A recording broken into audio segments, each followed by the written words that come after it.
555, and thanks for caring.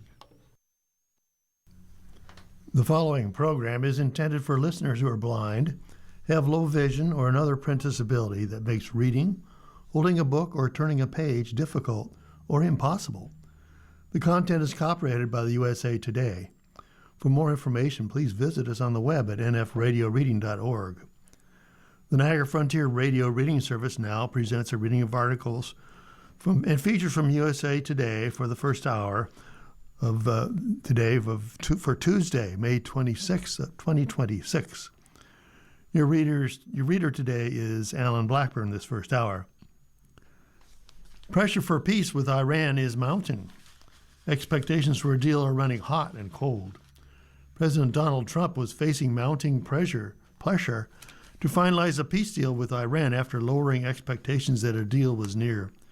Nearly 3 months since the start of the war, Trump is bound by expectations to reopen the Strait of Hormuz, whose closing sent oil prices skyrocketing, while also pushing to remove Iran's enriched uranium as part of the country's nuclear program. In a Truth Social post early May 25th, Trump said negotiations with Iran's government were proceeding nicely, but he also threatened renewed warfare if no deal is struck. It would only be a great deal for all or no deal at all, back to the battlefront and shooting, but bigger and stronger than ever, and nobody wants that, he posted. Trump didn't offer details in the post about what the deal might include. Trump also said in the May 25th post that he has urged countries in the Middle East and beyond, including Saudi Arabia, Qatar, Pakistan, Turkey, Egypt, and Jordan, to join the Abraham Accords, a set of agreements mediated by the first Trump administration to normalize relations between Israel and other countries. Israel, the United Arab Emirates, and Bahrain signed the accords in 2020. Sudan and Morocco joined soon after. Trump said he raised the issue in a call with foreign leaders May 23rd that addressed his administration's negotiations with the Iranian government. I stated that after all the work done by the United States to try and pull this very complex puzzle together, it should be mandatory that all of these countries, at a minimum, simultaneously sign into the Abraham Accords. He said that those countries would even be honored to have Iran as part of the accords. Earlier in the morning, Trump posted that the deal would be the exact opposite of the deal the Obama administration struck in 2015 to reduce Iran's uranium enrichment and require inspections to monitor Iran's compliance. The president characterized that agreement, from which he withdrew in his first presidential term, as a direct and open path to a nuclear weapon for Iran. No, I don't do deals like that, Trump posted. Meanwhile, Iran's top negotiator and his foreign minister were in Doha for talks with Qatar's prime minister on a deal to end the war. Secretary of State Marco Rubio told reporters in New Delhi that the United States would give diplomacy every chance to succeed before exploring our alternatives. That there was a pretty solid thing on the table in terms of their ability to open up get the strait open, entering a very real, significant time-limited negotiation on the nuclear matter, and hopefully we can pull it off, Rubio said. Oil prices fell about 5% to two-week lows the morning of May 25th as optimism grew that the two parties were moving closer to an agreement. Iranian Foreign Minister spokesperson Bagheri said in a weekly briefing that a conclusion had been reached on many topics, but that does not mean we're close to signing an agreement. The official briefed on the Iranians' Doha visit told Reuters the discussions were focused primarily on the Strait of Hormuz and Iran's stockpile of uranium. The country's central bank governor also was part of the delegation to discuss the possible release of frozen Iranian funds as part of a final deal. In crisis mode, the Postal Service delivers a proud history. Newman, Jerry Seinfeld's nemesis in his eponymous sitcom, famously and ominously said that when you control the mail, you control information. That was something Benjamin Franklin, the Renaissance man and founding father, knew very well. He'd overseen the mail service from 1753 until 1774 improving a rough system connecting 13 British colonies. But Smithsonian Magazine wrote, when it became clear the war between Americans and Britain was inevitable, Franklin and his fellow rebels relied on an underground communications network, sharing information that would prove crucial to the revolutionary success. In 1775, the Continental Congress created what would become the United States Postal Service, with Franklin as its first postmaster general. It was, the agency website says, the first and for many citizens, the most consequential function of the new government. Now, 251 years since its creation, the Postal Service is, for many U.S. Americans, a vital government function, even as the service faces a financial crisis. This forced it to temporarily pause pension plan payments and raise prices for packages and priority mail and postage stamps. They still get the mail to Americans, no matter how remote or far-flung their locations, said Steve Kochersberger, the Postal Service historian and corporate information services manager. And they'll get letters, packages, and parcels to them by whatever means are necessary, by auto, by boat, by air, even by mule. And here's a look back at how this iconic American institution has faced unprecedented challenges in recent years. Before the Civil War, Kochersberger explained, Americans had to travel to the local post office. In many smaller communities, that meant a trip to the general store or another centrally located business. Newspapers, a vital source of information for the colonial period well into the 20th century, were given subsidies to allow them to be mailed, a way of keeping people informed. But it could be costly to mail letters and correspondence. In 1845, postage rates were lowered to make them more affordable, and in 1847, postage stamps were introduced, adding convenience. Mail was delivered to post offices by horses, stage coaches, and later by train. As the Civil War unfolded, it wasn't uncommon to see women with children lined up at urban post offices, awaiting letters from sons and husbands away at war. In 1863, free home delivery began in cities, though it took decades of debate in Congress for it to spread to small towns and villages. By 1902, rural free delivery was a standard throughout the United States. John Wanamaker, a Philadelphia department store owner, was appointed Postmaster General by President Benjamin Harrison in 1889 and lobbied for rural free delivery and commemorative stamps and pneumatic tubes, innovations that would be implemented after his term ended in 1893. Sears and Roebuck and Montgomery Ward, they were the Amazons of their day. Their businesses expanded when they could send catalogs to people directly. Americans, even in far-flung places, could receive home-delivered parcels starting in 1913. The Postal Service's mandate for universal service meant it had to reach sometimes hard to reach areas, which helped many communities become more physically connected. Rural delivery helped make the case for better roads. Rural communities were already trying to improve roads, and having a rural carrier using those roads helped them make the case to demand better roads that were graded, paved, and maintained. Security guards quietly serve on the front line. They're a little-known first barrier to mayhem. On average, they make $18 an hour. Many are required to provide their own body armor, and if a gunman bursts through the door of a church, Walmart, or government office, they're relied on to confront intruders hell-bent on wreaking deadly consequences. That's the unspoken job description for a private security guard in the United States. The nation's more than 1.2 million security personnel are nearly twice the country's estimated 700,000 police officers, but they often melt into the scenery as people go about their daily lives. As uniformed fixtures at banks, hospitals, schools, and retail stores, apartment complexes, and municipal buildings, their sometimes vague or questionable presence had made some of them objects of ridicule, as rendered in the 2009 film Paul Blart, Mall Cop. Yet in a culture plagued by mass shootings, security guards work the front lines with little fanfare, charged with tackling what the job can demand in a worst-case scenario. On May 18th, a security guard was among 3 people killed at the Islamic Center of San Diego. praised by police for preventing what could have been a greater tragedy. Security officers can be invisible until the moment it matters most. You're staying vigilant for one moment when someone's coming into the building, and that's a very difficult thing to do. Across the United States, states like Louisiana, Maryland, and Pennsylvania are pushing for laws to enhance security guard safety, training, and legal protections.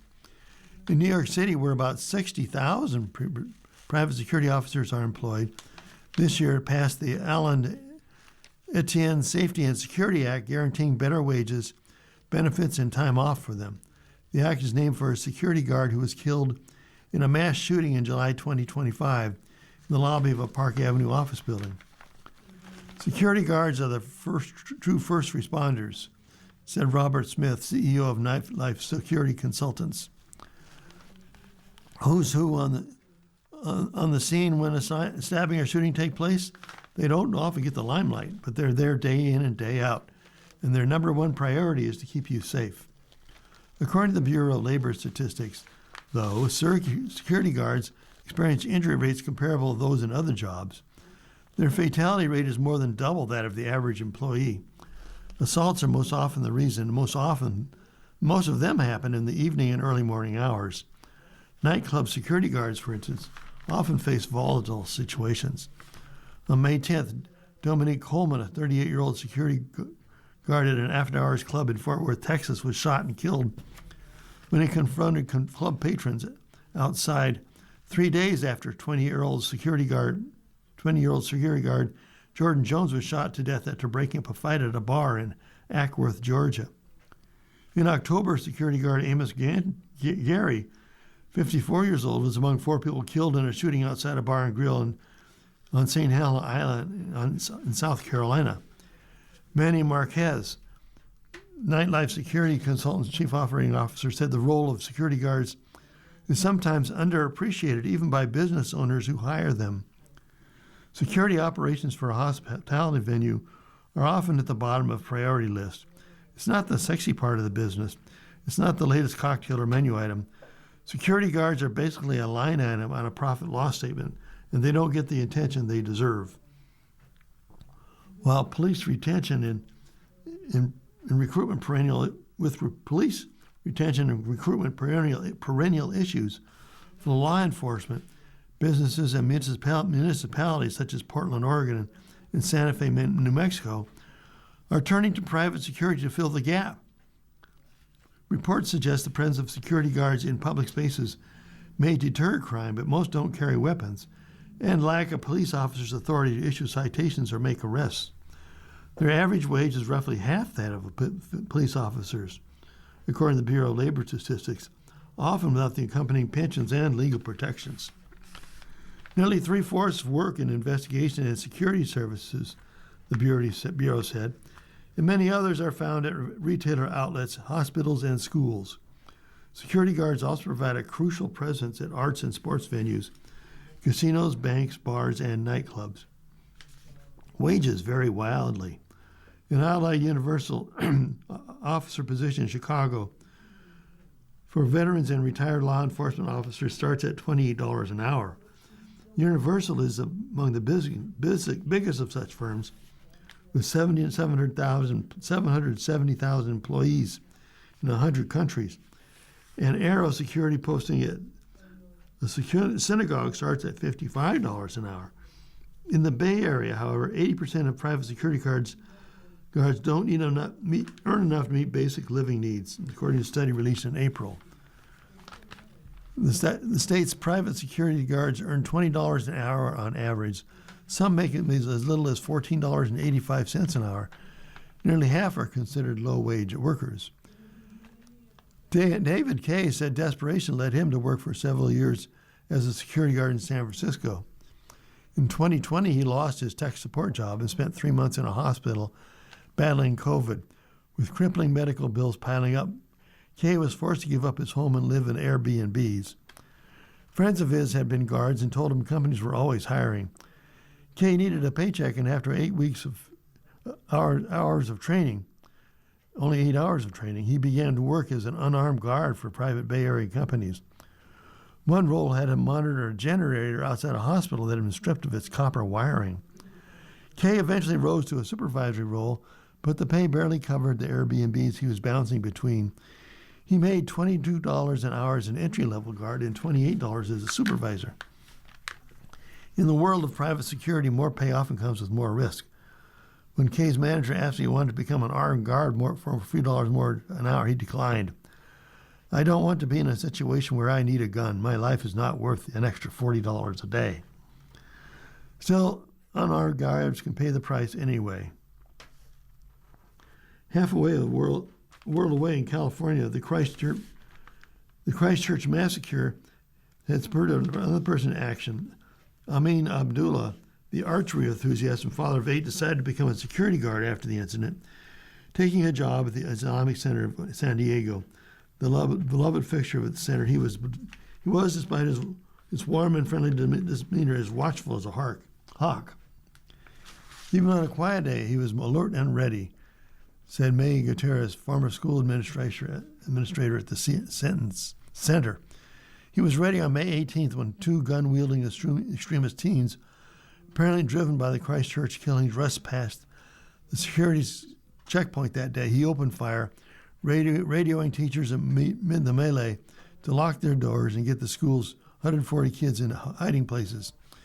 Abdullah continued firing, forcing the skirmish outside before being shot. By the time scooters re-entered the building, the classrooms were empty, and the two had fled to a nearby neighborhood before taking their own lives. Meanwhile, the San Diego attack has prompted religious and advocacy groups to call for increased protection at places of worship who have found such approaches work. In December 2019, two volunteer security members of the West Freeway Church of Christ in Fort Worth, Texas, drew weapons and fatally shot a man who had entered a crowded church with a shotgun, killing two before the volunteers stopped the attack. In June of 2025, armed guards at Crosspoint Community Church in suburban Detroit shot and disarmed a 31-year-old man in tactical gear who attacked the church during the service. Well, you're listening to a reading of today's USA Today on the Niagara Frontier Radio Rating Service. The time is 12:17.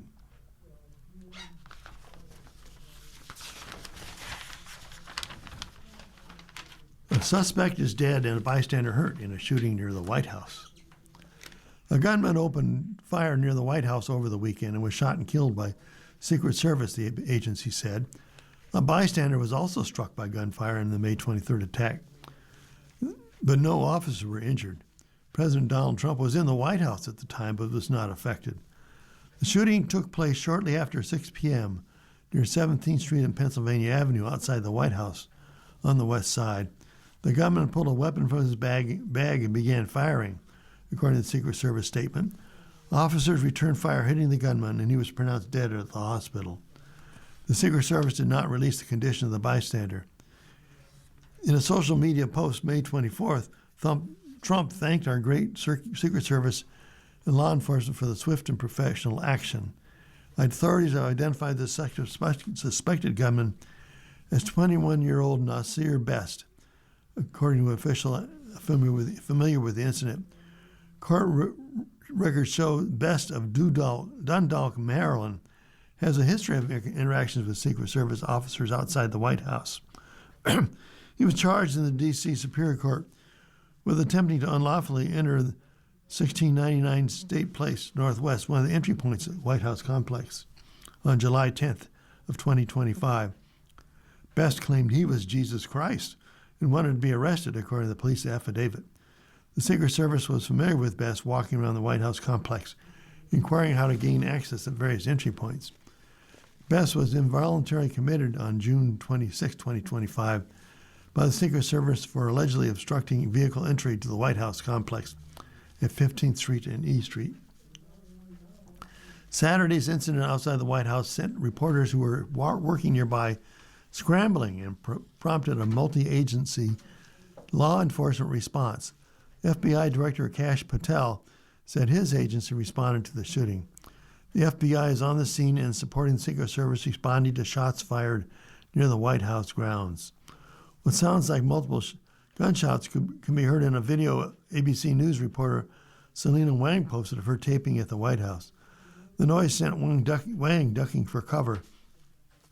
She wrote that it sounded like dozens of gunshots, and we were told to sprint to the press briefing room where we are holding now. CNN reporters on the scene also said they heard what appeared to be dozens of gunshots near the White House complex. Members of the press corps who had gathered on the north lawn were rushed inside. Reporters were directed into the White House briefing room as Secret Service agents shouted, "Get down," and warned of shots fired. Trump was working in the White House on the Iran peace process and had posted on social media from the Oval Office less than 2 hours before the shooting. The president announced a peace deal had been largely negotiated, and deals were released shortly by noting in the 4:30 p.m. social media post that he had just been on a call in the Oval Office with regional leaders. Lawmakers praised the Secret Service, which has been involved in multiple shootings in recent weeks. Grateful for the Secret Service and the agents' decisive actions to protect President Trump and everyone around the White House this evening, Senate Majority Leader John Thune said on social media. Senator Rick Scott of Florida thanked the heroic agents who acted quickly and decisively to neutralize the threat, adding the violence needs to stop, the chaos needs to end.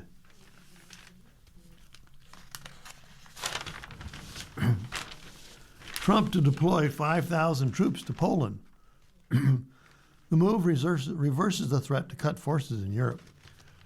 President Donald Trump said last week that another 5,000 troops will be deployed to Poland, an apparent backpedal from an earlier threat to reduce U.S. military presence in the country, as his administration has floated pulling American forces from Europe to punish companies for not supporting his war in Iran. Days after the Pentagon said it would reduce the number of troops in Europe to levels not seen before Russia launched its attack on Ukraine, Trump abruptly announced on May 21st he'd be sending roughly the same number of troops to Poland in an apparent switcheroo. Based on the successful election of the now president of Poland, I was proud to endorse in our relationship with him. I am pleased to announce the United States will be sending an additional 5,000 troops to Poland.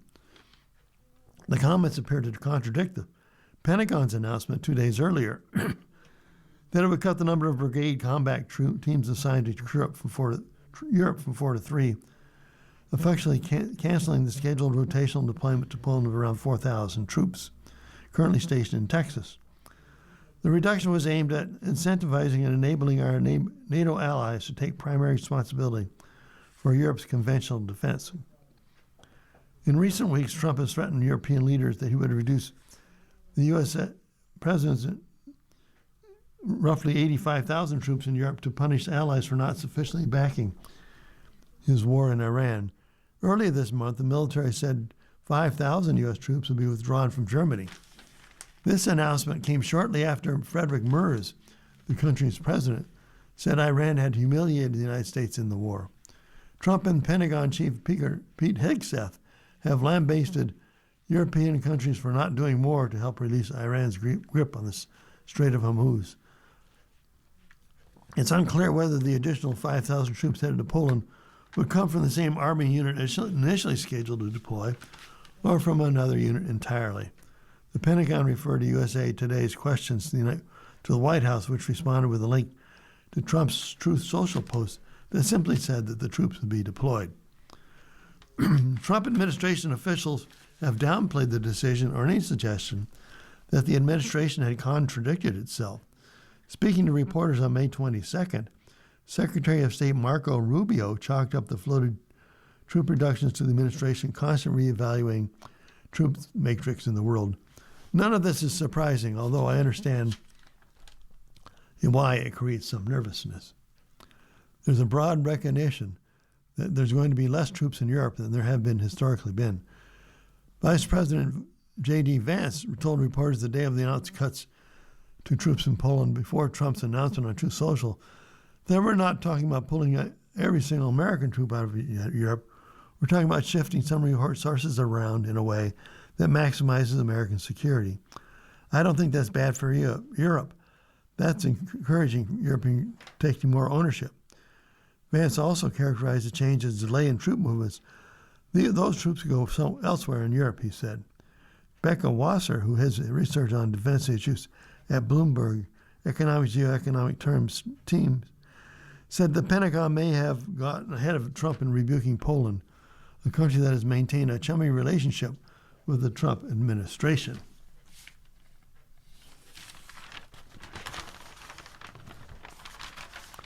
Trump's intelligence chief, Gabbard, resigns. She says her husband's cancer prompted the move. Tulsi Gabbard announced on May 22nd she is resigning her post as the nation's top intelligence official due to her husband's rare bone cancer diagnosis. Gabbard, a U.S. Army Reserve officer and former political commentator, was the first American Samoa native elected to Congress, representing Hawaii from 2013 to 2021. Her tenure as head of all 18 U.S. intelligence agencies has been marked by turbulence, political clashes, and questions about her standing in the White House and in the administration's national security hierarchy. Gabbard, who's 25 years old, announced her plans on X, writing, "Unfortunately, I must submit my resignation effective June 30th, 2026. My husband, Abraham, has recently been diagnosed with an extremely rare form of bone cancer." In a resignation letter also shared on social media, Gabbard told President Trump she was deeply grateful for the trust she placed in me and for the opportunity to leave the Office of Director of National Intelligence for the last year and a half. Calling her husband Abraham Williams her rock during their 11 years of marriage, overseas deployments, and political campaigns, Gabbard said, "I cannot in good conscience ask him to face this fight alone while I continue this demanding and time-consuming position." Trump acknowledged Gabbard's departure and wished her husband a swift recovery in a Truth Social post, saying that Aaron Lucas, the principal deputy director of national intelligence, would serve as acting director. Trump wrote, "Tulsi has done an incredible job and we will miss her. We have made significant progress at the ODNI, advancing unprecedented transparency and restoring integrity to the intelligence community. I recognize there's still important work to be done," Gabbard told Trump in a resignation letter, adding that she is committed to ensuring a smooth transition. "I'm saddened that my friend Tulsi Gabbard is leaving the office," Trump said. Republican Representative Tim Burchett of Tennessee. "She will be missed." Gabbard rose to become one of Trump's most high-profile converts during the 2024 campaign, while critics from both parties questioned her past and at times controversial comments about Syria, Russia, and Ukraine, and her broader opposition to U.S. interventionism around the world. Democrats have long castigated Gabbard for what they said was her politicization of the Intelligence Committee at Trump's behest. That included revoking security clearances of many former officials of Barack Obama and Joe Biden administrations that she accused without evidence of betraying the public's trust. That included revoking security clearances of many former officials of Barack and Obama administrations that she accused without evidence of. Gabbard established a weaponization working group to attack Biden-era investigations, such as the probe of the Russian interference in the 2016 election. And she participated in a controversial FBI search on January 28th at the Fulton County Elections Hub and Operations Center in Georgia. Gabbard's tenure became especially turbulent during the Iran War, amid reports of the Intelligence Committee assessments of Tehran's progress toward a nuclear weapon were at odds with Trump's undercutting his political justification for military action. Officials have eliminated a threat of a chemical tank blast. Thousands are evacuated in Southern California City. A chemical tank in California that appeared at risk of exploding has stabilized, local fire officials said on May 25th, resolving what authorities said could have been a worst-case catastrophic event. The threat of an explosion is now off the table, said T.J. McGovern, interim fire chief for the Orange County Fire Authority, in a video access. The threat has been eliminated. Roughly 40,000 people were ordered to evacuate from Garden Grove, a city south of Los Angeles, after a tank storing a toxic industrial chemical overheated on May 21st, causing it to begin venting vapors. Initial efforts to secure the tank failed, leading authorities to expand the evacuation zone as they warned the container could potentially blow up. On May 24th, McGovern said that a crack was found in the tank holding 7,000 gallons of methacrylate, a toxic and flammable liquid used in the manufacturing industry. Crews overnight later conducted tests and found the pressure levels and temperatures have stabilized, officials said. McGovern added that while there's no longer a threat of an explosion, evacuation zones are still in play. Pamela and Grace Johnson arrived at their shelter in Huntington Beach late on May 23rd after their neighborhood in Orange County came under evacuation orders. The pair said they scrambled to find a place to stay as public shelters filled up with evacuees. I feel like the preparedness wasn't there, Pamela Johnson told Desert Sun, part of the USA Today network. She added that she was on the phone for 3 hours trying to get information on where to go. We're just glad to get somewhere and go sleep. We haven't slept for 4 days. Emergency responders were first called to GKN Aerospace Manufacturing Facility on May 21st after a reported vapor release of the chemical. A damaged valve impeded authorities from stabilizing the tank, forcing American officials to issue multiple rounds of evacuation authorities. Governor Gavin Newsom declared a state of emergency in Orange County over the weekend and said he requested that President Donald Trump issue an emergency declaration. A proposed class action lawsuit has been filed against GKN Associates Aerospace, which is based in the United Kingdom. The company issued an apology and said its employees were fully focused on working with emergency services to resolve the situation. Well, you're listening to a reading of today's USA Today on the Niagara Frontier Radio reading service. And the time is 12:32. And we're on to the money section. Bezos pushes federal tax relief, wants 50% of U.S. earners to pay no income tax. If Jeff Bezos had his way, half of Americans would pay no federal income tax. In a May 20th television appearance, the Amazon boss noted the top 1% of U.S. taxpayers pay roughly 40% of federal income tax, and the bottom half of the U.S. taxpayers pay only 3%. I don't think it should be 3%, Bezos said. I think it should be 0. The world's fourth wealthiest man was speaking on the CNBC program Squawk Box. Bezos talked of his own upbringing. His father was a Cuban immigrant, and his mother gave birth at 17, and she brought herself up, he said. And so I look at that and I think, I want people to make sure people who are struggling today have a chance to do that, to bring themselves up. His comments come at a moment when some cities and states are proposing higher taxes on the rich. California's so-called billionaire tax, for example, would raise an estimated $100 billion through a one-time 5% wealth tax on roughly 200 billionaires. Some of that state's most prominent billionaires say they would rather move than pay it. Bezos said the government should help lower-income Americans bring themselves up by easing their income tax burden. We can give them a better chance by eliminating their tax bill, Bezos said. I don't want to reduce it. I want to eliminate it. I think that there's something very powerful about 0. Bezos said he would advocate for tax relief in Washington, although he did not say exactly how. Politically, Bezos' policy proposal blends elements of liberal and conservative thought. Libertarians and conservatives traditionally advocate for lower taxes across the board. President Donald Trump has made lower taxes a significant initiative in both of his terms.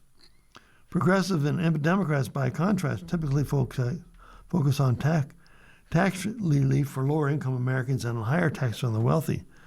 Senator Cory Booker, the New Jersey Democrat, recently introduced tax legislation that delivered tax relief for the first 75,000 income in households filing joint returns by raising the standard deduction. Tax rates on top earners would rise. The United States has a progressive tax system. Taxpayers pay a steadily larger share of their income as tax on their income, taxable income rises. According to analysis by the Nonpartisan Tax Foundation, the top half of top taxpayers pay 97% of all federal income tax, while the bottom half pays only 3%. Eliminating tax income for the bottom half of the taxpayers would make tax policy even more progressive. The top half of taxpayers would pay 100% of the tax.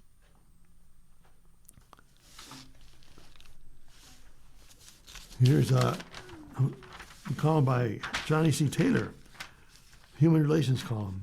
Can an employer monitor computer activities? Question. My employer recently started using monitoring software to track employee computer activity. It makes me uncomfortable because it feels like a violation of privacy. Where is the line between legitimate monitoring and employee privacy? The short answer is employers generally have the right to monitor activity on company-owned devices and networks. But how they do it matters. The line between legitimate oversight and intrusion usually comes down to transparency, purpose, and proportionality. In most workplaces, employees should have the limited expectation of privacy when using company equipment. If you're working on an employer-owned laptop or network, monitoring is typically permissible, especially when it's disclosed. Organizations have legitimate reasons for doing it. They're responsible for protecting proprietary information, preventing cybersecurity breaches, maintaining productivity, and meeting regulatory obligations. From that perspective, some level of monitoring is part of responsible management. That said, the why and how belong behind monitoring matters a great deal. There's a clear difference between safeguarding systems and surveilling people.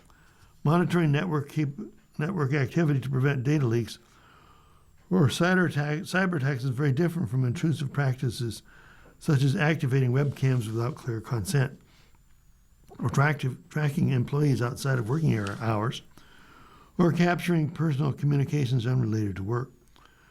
Oversight tied directly to legitimate business needs is one thing. Excessive or punitive surveillance is another. Transparency is where many organizations get this wrong.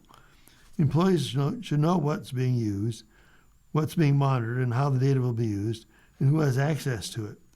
Surprises erode trust quickly. Clear policies and open communication, on the other hand, help employees understand the purpose and limits of monitoring if they're not thrilled about it. It's also important to recognize that monitoring practices often reflect an organization's broader culture.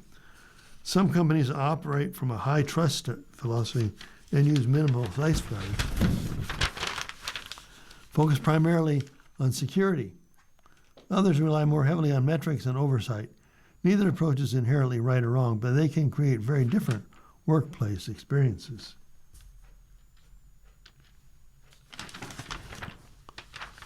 Watching what you pay. Are you giving up your privacy for a discount? Is your store spying on you in order to change the price of what you might buy?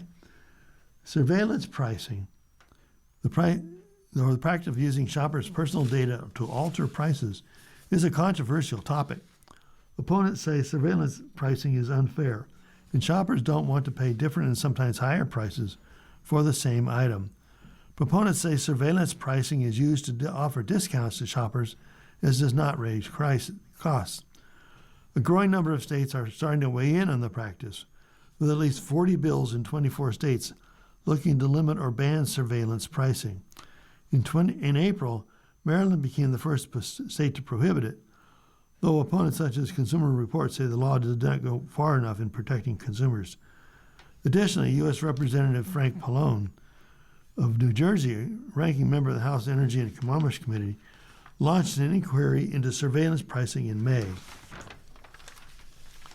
Surveillance pricing is using data to potentially alter a price based on customers' behavior. Sometimes that information is given to a company by the customer through a loyalty program. Membership is sometimes, though sometimes it is data collected by a company from the shopper's browsing or purchases. I like to think of surveillance Pricing is the practice of spying on customers in order to potentially overcharge them, Owens told USA Today.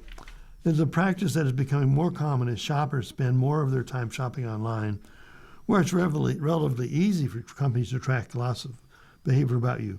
What you put in your cart, what you click on, what you hover your mouse over, and what you buy frequently if you're signing into a loyalty program.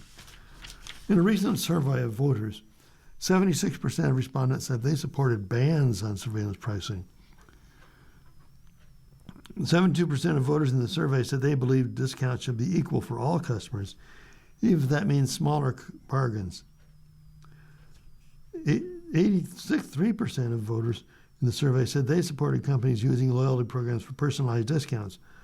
But that support dropped to 51% when voters learned that personal data was being used to determine which customers get deals. But supporters of surveillance pricing say technology and practice have been misunderstood and unfairly lumped together as something bad. We can all agree that people shouldn't be charged at a different price for a gallon of milk than their neighbor based on who they are, said Drew Ambrogi, policy manager for Chamber of Progress, the tech industry policy coalition. But the technology that many companies use to offer benefits to customers, such as discounts, is what's in the crosshairs of the pending legislative bills across the country. There are lots of ways that data-driven pricing enhances competition and delivers real benefits for consumers, such as grocery loyalty programs or small businesses that will offer a 10% discount when you put an item into an online shopping cart to incentivize the competition or sale of the sale. There's very little evidence that specific shoppers are seeing price increases because of surveillance pricing. However, in early 2025, the initial findings of the Federal Trade Commission surveillance pricing study found that a person's precise location or browser history could frequently be used to target individual consumers with different and sometimes higher prices for the same goods or services. Users discussing surveillance pricing on Reddit have had some strong reactions. So here's our future, where we're going to be bled dry on an individual basis by corporations, all based on our naivete to allow our personal digital information and habits to be bought and used against us daily, one user wrote. But another argued that the state bans the practice of throwing the baby out with the bathwater. Legislate the bad behaviors, don't ban the tool. How is dynamic pricing different from surveillance pricing? Dynamic pricing often is called surge pricing, or a price that increases based on supply and demand. The terms dynamic pricing and surveillance pricing have started getting muddied up, said Owens, with some people starting to use them interchangeably when they are different. But Owens said both practices can lead to increased prices. Surveillance prices are really at the intersection of two things that Americans really hate: being ripped off and being spied upon. Owens said that with the affordability crisis many Americans are facing this adds insult to injury, not just high prices, but unfair prices and unpredictable prices. AI-written books are coming to Barnes & Noble. Barnes & Noble may soon be stocking books not written by humans. Namely, it could add books written by artificial intelligence to its shelves. The CEO, James Taunt, told today's Jenna Bush Hager in a May 18th interview that he would have no problem selling AI-written books in the chain's more than 800 locations nationwide, but under one condition: transparency. Yes, I actually have no problem selling any book, as long as it doesn't masquerade or pretend to be something that isn't, and that has an essential quality to it, and that the customer, the reader, wants it. The key, he said, is to ensure that it has clarity behind who the author is, and if they're, a real person. So long as an AI-written book says it is an AI-written book, it doesn't pretend to be something else, it isn't ripping off somebody else. As long as that's clearly stated and the customer wants to buy it, Then we will stock them.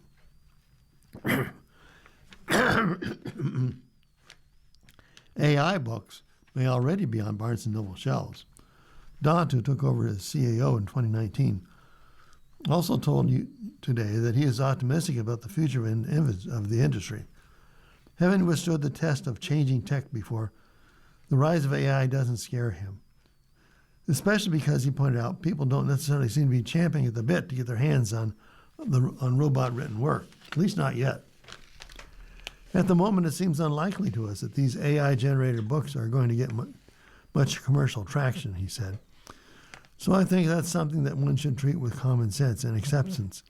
Do not allow anything to masquerade as. Plus, with so many books being sold, Daunt said he can't guarantee non-human authors haven't already slipped into the fray. We have 300,000 titles across all our stores. Do we think that all of those that some of those may be AI? The chances are that they are, but that we're not really conscious of them. The battle against AI in art. Artists in the music, art, book, film, and television industries have scrambled to protect their work from and compete with generative AI, since newer, more advanced models capable of producing various content become popular. In March, a horror novel called Shy Girl made headlines when it was pulled from the circulation over allegations it was written with the heavy use of AI. Publisher Hachette Book Corporation Book Group discontinued the production of the book, originally published in the United Kingdom in November 2025, and said its release was canceled altogether. Meanwhile, celebrities such as Taylor Swift have moved to protect themselves and their art from AI. In the use of AI trademark films and aliens, in filings in April, Swift's team sought to protect not only her likeness, but also spoken phrases such as, "Hey, it's Taylor," which can help Swift challenge AI-generated clips or unauthorized uses of her voice online. Well, you're listening to a reading of USA's Today on the Niagara Frontier Radio Reading Service. The time is 12:47. The owner pulls the plug on a hospital-themed grill in Las Vegas. The Heart Attack Grill, the over-the-top Las Vegas restaurant known for its massive bypass burgers and hospital-themed gimmick, has closed, citing rising costs and what it's described as corporate greed. The closure ends the downtown fixture's 15-year run at the Neonopolis shopping mall. It marks a turning point for one of the Strip's most controversial attractions, which drew both crowds and criticism for its celebration of excess and history of real-life health scares. The Heart Attack Grill built its brand around excess and spectacle, serving oversized menus such as the double and octuple bypass burgers and flatliner fries. Customers referred to as patients wore hospital gowns while dining, and staff dressed as nurses. Diners who didn't finish their meals were publicly spanked, and those weighing more than 350 pounds were offered free unlimited food after stepping on a scale outside. Restaurant owner John Basso told SF Gate that the move is not meant to knock Las Vegas as a community, but reflects broader changes in the city's costs. He added in an email to USA Today that he is pulling the plug on the location because maintaining his principles matters infinitely more than contributing to what he sees as wrong. I've refused to let my brand become another corporate trap that strips away great, affordable tradition of a Las Vegas vacation, Basso said. Major casinos have intentionally priced the average person out. The restaurant said in its statement that the decision to close came from what it called reality that major casinos have intentionally priced the average person out. Basso said in closing the restaurant is an act of moral rebellion against large corporations. For years, I've watched the Las Vegas tourist sector morph into a machine designed to overcharge hardworking people for absolutely everything. Basso added that he has been contacted by several interested investors to open location in other cities, but did not name the cities in which cities those investors are in. He will also continue to operate other businesses he owns in Las Vegas. We look forward to finding new communities that still appreciate a bypass burger and the freedom to feast without apology. The restaurant was founded in Tempe, Arizona, and moved to downtown Las Vegas in 2011, according to KSNV. It quickly drew scrutiny for its theme and health risks. In 2012, the Physicians Committee for Responsible Medicine called for its closure, according to the Las Vegas Review-Journal. That same year, a customer was hospitalized after eating a 6,000-calorie burger. Another suffered a similar emergency months later. In February 2023, John Alleman, 22 years old, was a regular customer and official spokesman for the restaurant, died of an apparent heart attack outside the venue. USA reported at the time, years earlier, Blair River, known as the restaurant's general giant, died in March 2011 from flu-related pneumonia. We have to switch back to the section A because we're out of stories in the money section.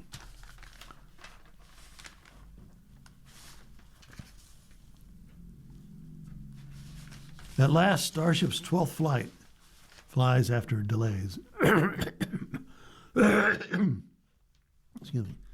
For the first time in 2026, SpaceX's massive Starship rocket launched on a critical mission that took it thundering halfway around the world. The stakes could not have been higher for billionaire entrepreneur Elon Musk. As the spaceflight company he founded in 2002, SpaceX not only is racing to develop the Starship spacecraft for lunar interplanetary travel, but also is preparing a highly anticipated initial public offering that hinges on significantly on the launch's success. And while the rocket has now been launched 12 times since 2023 from South Texas, the Starship rocket that got off the ground on May 22nd, after a series of delays, is the largest and most powerful version SpaceX has launched. Fortunately for Musk and his rocket company, the uncrewed test flight largely appeared to have gone off without a hitch, with Starship hitting most of its major objectives before a fiery finale more than an hour after liftoff. Missed the launch? Did you miss the launch? Here's a recap of everything that happened.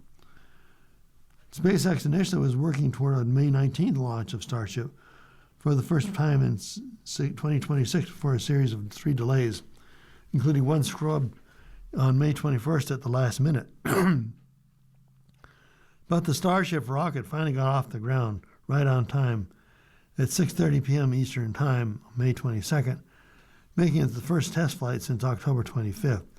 The mission, which SpaceX referred to as Flight 12, marked the 12th time Starship has launched since April 2023 from the company's Starbase headquarters in Company Town in Texas near the U.S.-Mexico border.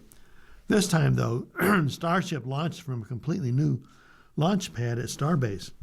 The launch pad, called Pad 2, was outfitted with an upgraded propellant farm with increased storage capacity and more pumps, enabling much faster vehicle filling for launch, SpaceX said in a lengthy online post.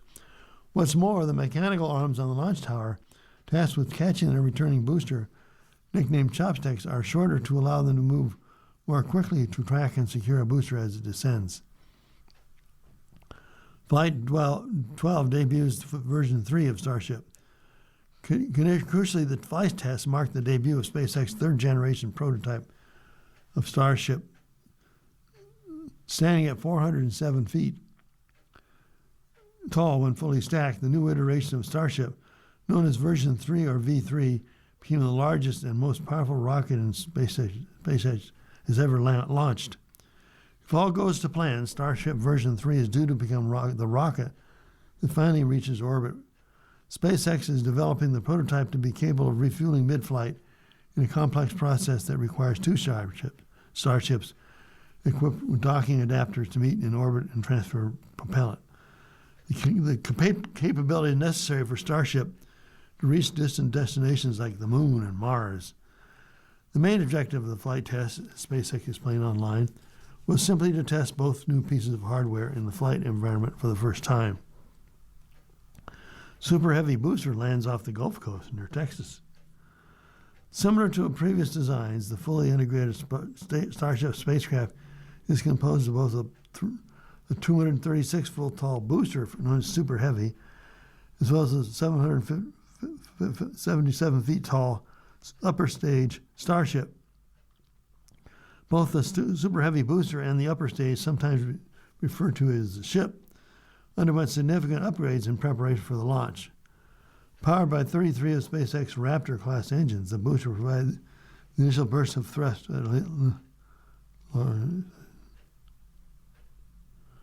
Because the SpaceX once again pushed the performance of the Super Heavy booster, the company did not try to return and land it back at the launch site as was accomplished last March. Instead, the booster failed to reignite its engines during a procedure called the partial boostback burn. It made what this SpaceX referred to as a hard splashdown in the Gulf of Mexico.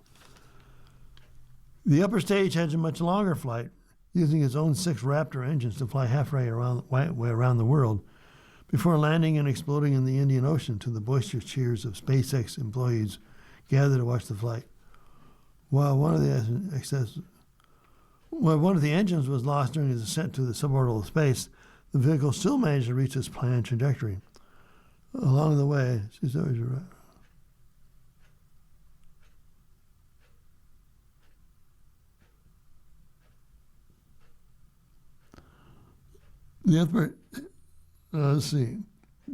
along the way, the Starship succeeded in deploying 20 mock versions of SpaceX's Starlink satellites and 2 modified satellites that, in a major first, imaged Starship while it climbed into space. During the landing phase, SpaceX intentionally tested the limits of the vehicle's capabilities as the company works toward having an upper stage capable of returning to the launch site.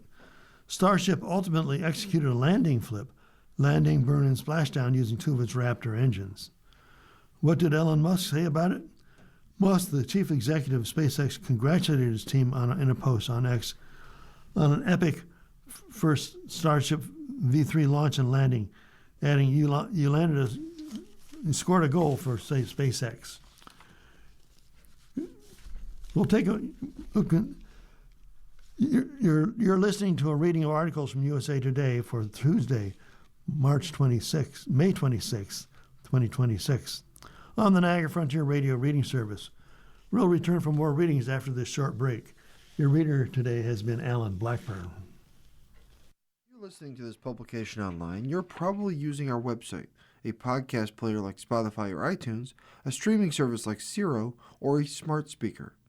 Did you know that we now have a dedicated app that can be downloaded to any mobile device, like a smartphone or tablet, for free?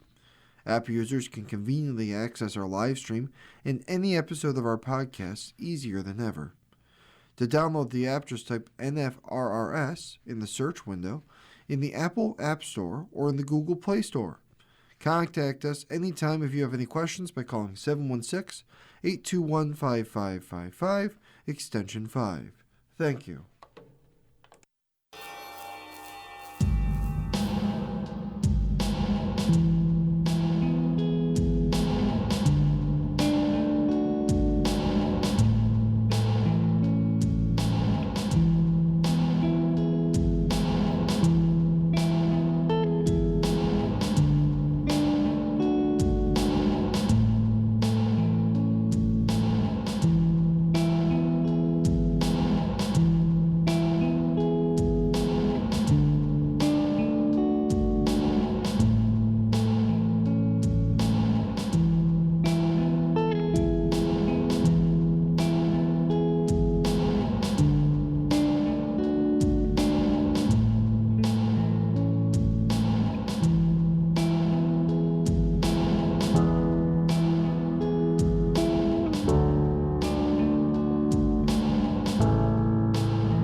articles and features from today's issue of the USA Today.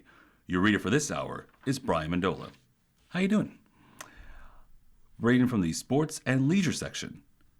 Headline: Racing World reflects on Kyle Busch's impact. Dan Suarez win 600 in wake of legend's death, by Mitch Northam, USA Today. From Concord, North Carolina. All weekend long, in the days following the sudden death of one of NASCAR's greatest drivers, Dale Schwartz talked about how generous and good Kyle Busch was towards him. When Suarez first came to the U.S. from Mexico to compete full-time in the O'Reilly Auto Parts Series for Joe Gibbs Racing in 2015, Busch calls him every week. He offers advice, pointers, and helps Suarez adapt to the new country and a different look and a different level of stock car racing. That was during a year in which Busch spent nearly half of the NASCAR Cup Series season recovering from a broken leg before going on to win the first championship. He didn't know who I was. He didn't know anything about me. He took the time to answer the questions over the phone and helped me literally for the entire year of 2015, said Suarez.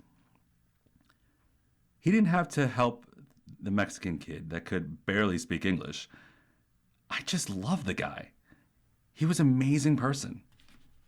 Suarez got some support from the night of May 24th from the clouds, after quickly pitting during one of the several cautions during Stage 4 of the Coca-Cola 600 Charlotte Motor Speedway.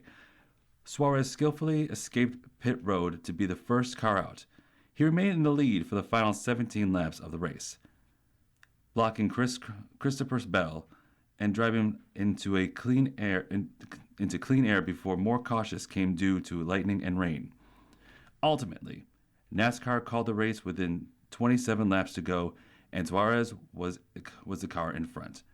When he hopped out of the car of the number 7 Chevrolet sponsored by Freeway Insurance, he held back tears, pointed to the sky, and then put on a black hat with the number 8 patch on it for his friend Busch. Most people knew Kyle was a villain, right? As that guy that fans either loved or hated. But he had a huge heart. He was one of those people that was always willing to give you a hand. The victory Suarez is the third of his Cup Series career, which began in 2017 with JGR. It's the first win of Suarez for the new team, Spire Motorsports, and also his first in more than 2 years. Suarez last took to the checkered flag in the Cup Series on February 25th, 2024 in Atlanta. For Suarez, the win wasn't just a proof of concept result that showed he's having real success with Spire after parting ways with the former team member of Trackhouse. It certainly is that, but it's also so much more. It carries extra meaning for the 34-year-old who not only considered Busch a friend, but a mentor. But he also raced in Kyle Busch's motorsports team in Craftsman's Truck Series. Suarez drove Sunday with a KBM sticker on the bumper that held up a Rowdy Nation flag in Victory Lane. This one really means a lot. I've been saying that for years. This is a favorite race of the year. And it's been a tough week for Kyle. For Kyle was special, man. This is for Kyle. For Samantha, for Brexton, for Lennox, for his whole family. It's just very special. Every win is special. But this one has special flavor because of Kyle. This one's for him.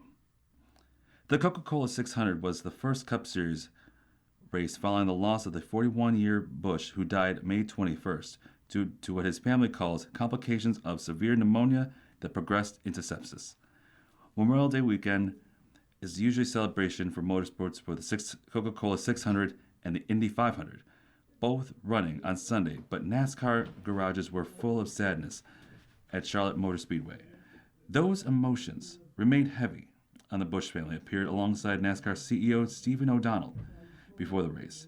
He told Samantha, "This sport stands with you. You and your children and NASCAR our families are forever. She cried into the shoulder of her 11-year-old son Brexton, who was in the crowd as well. O'Donnell continued, everyone gathered here, everyone behind you, everyone watching on television, and all those people up in the grandstands are your family, and we've got you. In another emotional moment, Bush's brother Kurt laid 8 roses on number 8 that was printed on the infield. Suarez was one of those countless drivers who wore Bush's hats and T-shirts before the race and a long weekend during the public appearances. The sun was out shining bright during the pre-race ceremonies, and the green flag first dropped on the Coca-Cola 600, one of the crown jewel races in the NASCAR Cup Series. It featured 12 cautions and 32 lead changes, and just 20 of the 39 cars finished on the lead lap. Several marquee drivers included Chase Elliott, Ross Chastain, Chase Briscoe crashed out. Inclement weather held off for the first 3 stages of the race, which featured a green flag racing. Tyler Reddick led 119 laps, and Denny Hamlin led 75 as Toyota machines dominated for much of the night. Bell, in the number 20 Toyota, also led the 44 laps, but he couldn't maneuver around Suarez late in the stage 4. I didn't really think that we were going to lose the racetrack. I ultimately think NASCAR made the right call calling the race, said Bell, who settled for second. Suarez did everything right to defend the position and win the race. I knew it was going to come down just keeping him pinned on the restart, not letting him clear me for the lead. And he cleared me. Suarez was an afterthought for the most of the race, but his team gambled into the 4 stages of the race, but 2 tires instead of 4, allowing the number 7 to get into pit road first. It was then up to Suarez to hold off Toyota's specifically Bell and Hamlin. Quote, Daniel had to drive his ass off of the last 2 restarts against those 2 studs, Suarez crew chief Brian Sparks said. The victory made Suarez the first Mexican-born driver to win the Coca-Cola 600. He moved up 4 positions in points and now 10th in the standings. The number 7 has 3 other top 10 finishers of the season. Very tough days continued for Richard Childress Racing, the team Busch belongs to. Austin Dillon didn't finish the race after wrecking, and Austin Hill, driving Busch's car, renumbered 33, finished 27th with a lap down. It was also a difficulty day for Catherine Ledge, who became the first woman to attempt the doubles. She wrecked in the Indy 500 and finished in 31st, 12 laps down. At Charlotte, after losing a tire, enduring other challenges. For Spire Motorsports, it was a second victory for the year for the group in the Cup Series following Carson Harvick's win in Talladega. The connections Spire has with Busch runs deep. The headquarters for the groups run into the operation out was for merely the home of Kyle Busch. Motorsports Spire co-owner Jeff Dickerson was Busch's spotter and agent early in his career. The final race and Busch won in the Truck Series in Dover, and May 15th came in the Spire truck. After the race, Dickerson praised Suarez and Sparks, but also credited Busch for winning, for saying, "Just want to thank Kyle for the shove." Our next article from Gabe Laquiz. Untouchable teams take command of the division. Cleveland is the guard bailing its way to the top of the American League. The Cleveland Guardians are solely taking command of the AL Central and quietly every foe in their path, most certainly overpitching the Philadelphia Phillies in a tightly contested 3-game series in which their starting pitchers held Philly slugger to 3 runs and 18 2/3 innings pitched. The effort began with Gavin Williamson II, The effort began with Gavin Williams' 11 strikeout over 8 scoreless innings on May 24th, and finished with Patrick Masick's 5 2/3 scoreless innings May 24th, as the Guardians won an entertaining series and zoomed to number 7 in the USA Today's Sports Power Rankings. After quieting Philadelphia, Guardians starter ranked 6th in the majors with 3.46 rotation ERA. Perhaps the greater moment, perhaps of greater import, there was the second innings pitched. There's 307 trailing Seattle. That will go a long way toward preserving a bullpen in which closer Cade Smith has nailed down 18 of 20 save chances. Sprinkle in a dash of timely offense, and Cleveland has won 11 of 13, established by a 4.5 game lead over the White Sox in Central going into May 25th. The updated MLB Power Rankings are as follows. Number 1, Atlanta Braves. 2, Los Angeles Dodgers. 3, Tampa Bay Rays. 4, New York Yankees. Number 5, Milwaukee Brewers. Number 6, San Diego Padres. 7, Cleveland Guardians. 8, Chicago Cubs. Number 9, St. Louis Cardinals. 10, Pittsburgh Pirates. 11, Cincinnati Reds. Number 12, Arizona Diamondbacks. Number 13, Athletics. Number 14, Philadelphia Phillies. Number 15, Toronto Blue Jays. Number 16, Chicago White Sox. 17, Texas Rangers. 18, Seattle Mariners. 19, Miami Marlins. 20, Washington Nationals. 21, Baltimore Orioles. 22, Minnesota Twins. 23, Detroit Tigers. 24, Kansas City Royals. 25, New York Mets. 26, San Francisco Giants. 27, Boston Red Sox. 28, Houston Astros. 29, Los Angeles Angels. And coming up for number 30, the Colorado Rockies. Our next headline, F1 leader Antonelli wins 4th in a row, by Reuters, from Montreal. Formula One points leader Kimi Antonelli took his 4th win in a row on May 24th after the power unit failure forced Mercedes teammate and title rival George Russell out of the Canadian Grand Prix. Russell started on the pole, had fought for the lead with Antonelli in a wheel-to-wheel battle before coming to a halt by the side of the tracks on the 30th and 68th laps. 30th of the 68 laps in the Circuit Gilles Villeneuve. Lewis Hamilton finished runner-up 10.7 seconds behind 19-year-old Italian who replaced him in the Mercedes last year and embraced his mother after his big finish in for the Ferrari in a regular Grand Prix. Red Bull's Max Verstappen was a close third to his teammates. Took his team to the first podium of the season.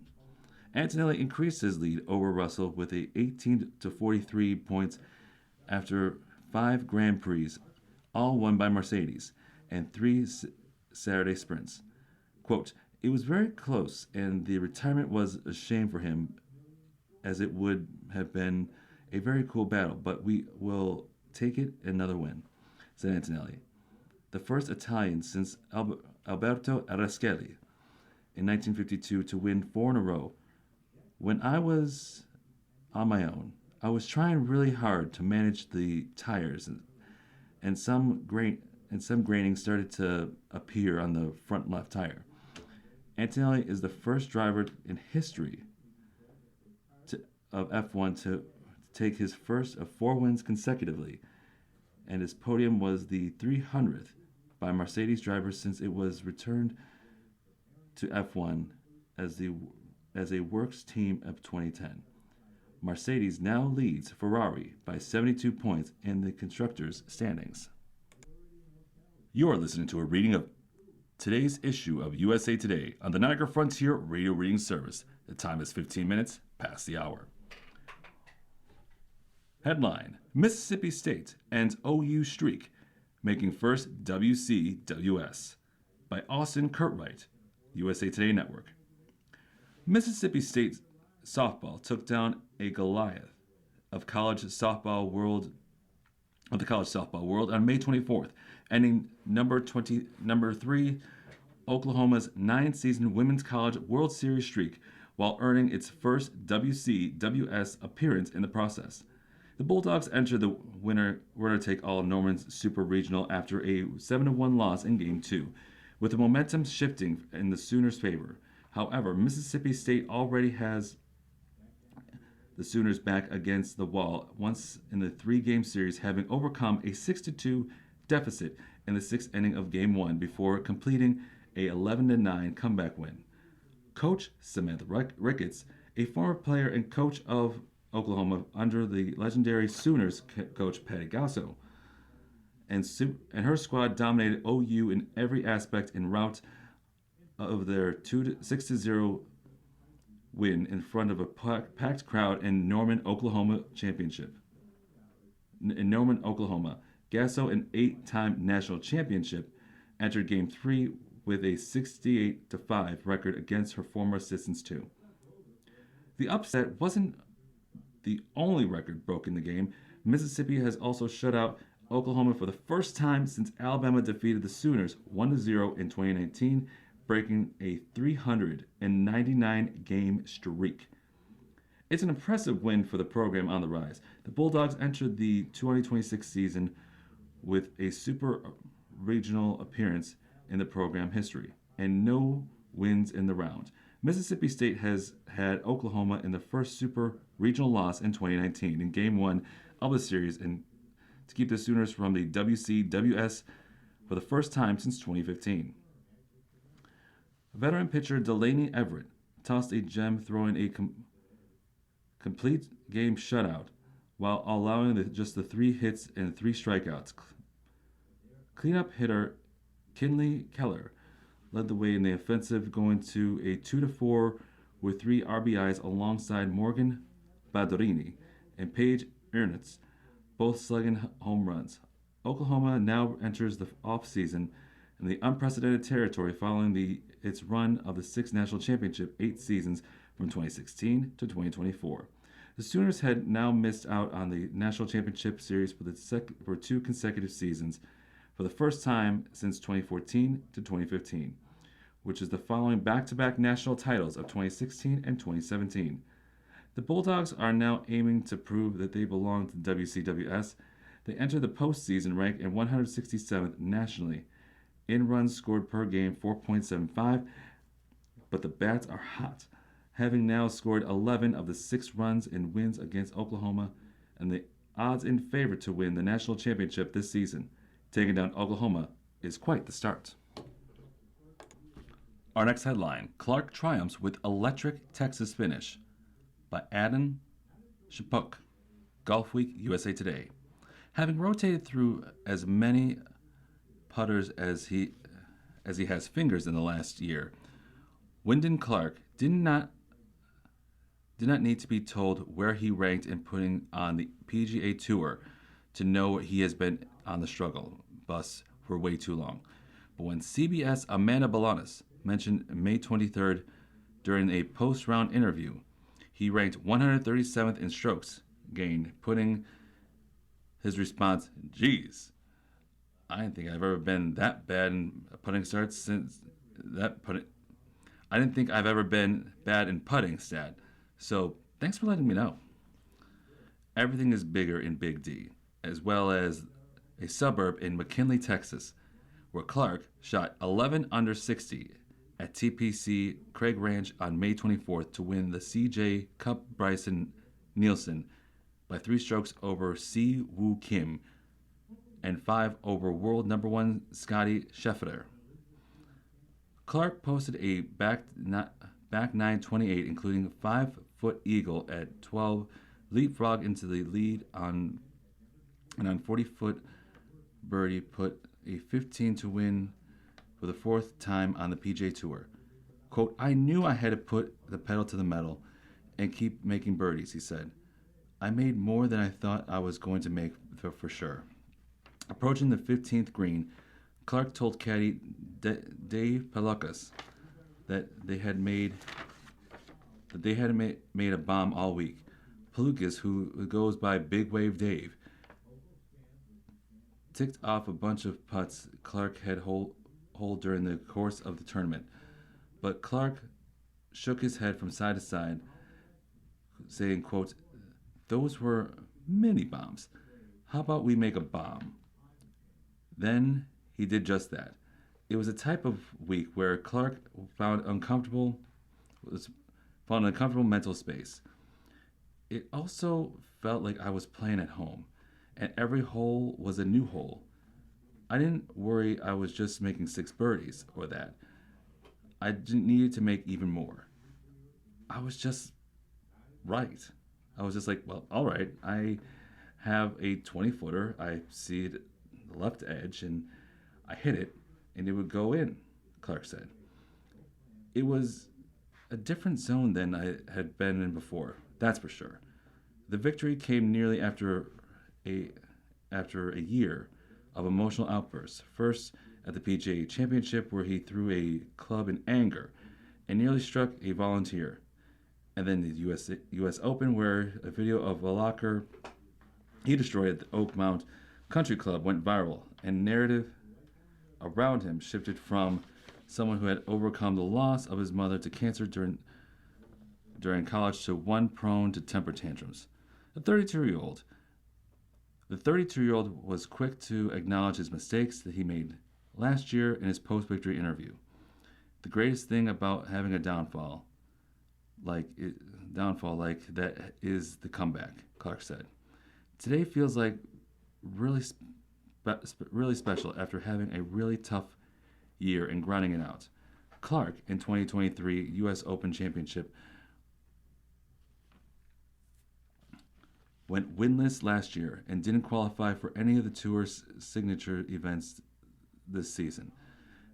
His world ranking dipped for the career best of number 3 in 2024 to number 75, entering the Byron Nelson. After making the U.S. Ryder Cup team in Italy in 2023, the U.S. Olympic team in Paris, and the U.S. Presidential Cup in Montreal, he wasn't in the mix in 2025 Ryder Cup Series at Bethpage. It pisses me off, but I knew I didn't earn it, he said. I was more mad at myself. If Clark keeps putting the way he has with his Ping Scottsdale Tech Alley blue onset mallet putter, a club he had put in play at the Masters and has been strokes gained positive in the last 3 starts, he'll be back from good graces of the Team USA captain Brandt Stredick for the Medina this fall. Clark made 13 putts over 10 feet this week and 158 feet of putts in the final round alone. He led the field in strokes gained putting, and that took him all back to the Winners' Cup. His first since the 2024 AT&T Pebble Beach Pro-Am. Clark birdied 4 of the last 5 holes. Kim and Scheffler both shot 65, but still got boat raced. Moving on to the Life section. On Tuesday, May 26, 2026 edition, Section D. They said, what? The stars of best quotes. It was ick. It was gross. I didn't find those jokes to be funny. People are like, well, it's a roast. You go for it. I'm like, you can go for it without being gross. Chelsea Handler. Speaking on the recent Netflix special of the roast of Kevin Hart. On the Funny Knowing You podcast, Handler, one of the participants in the roast, criticized shocking jokes that comedians like Shane Gillis made about the lynching and other topics. Handler also said that she wasn't fine with disgusting jokes that weren't made about the death of Cheryl Underwood's husband and described the event as a gross vibe. It's your birthday. Who's celebrating today? Drummer Gary Peterson of the Guess Who turns 81.